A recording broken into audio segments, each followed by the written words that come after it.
মৌলভীবাজার জেলার কুলাউড়া উপজেলার সীমান্তবর্তী এলাকায় ভারতে রসুন পাচারের ঘটনা বৃদ্ধি পেয়েছে, যা সরকারের রাজস্ব হারানোর কারণ হয়ে দাঁড়ায়। গত সোমবার ৩০ ডিসেম্বর অনুষ্ঠিত উপজেলা চোরাচালান প্রতিরোধ কমিটির সভায় এ তথ্য নিশ্চিত করেন Alinagar BGB camp commander Mohammad Asghar Hossain.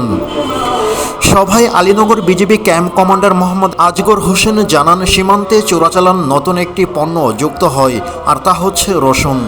সীমান্ত এলাকা দিয়ে চোরাচালানকারীরা প্রতিনিয়ত ভারতে রসুন পাচারের চেষ্টা চালিয়ে যাচ্ছে। চলতি ডিসেম্বর মাসে কয়েক হাজার কেজি রসুন আটক করা হয়।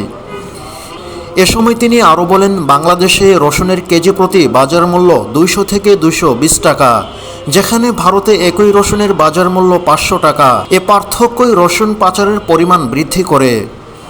চীন থেকে রসুন আমদানি হলেও পাচারের কারণে সরকার রাজস্ব হারাচ্ছেন।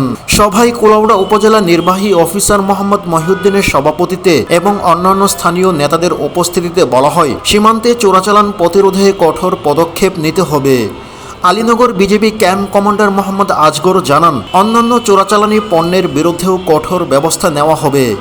এ ধরনের চোরাচালান প্রতিরোধে প্রশাসন ও স্থানীয় জনগণের মধ্যে আরও সচেতনতা বৃদ্ধির প্রয়োজনীয়তা উল্লেখ করা হয়।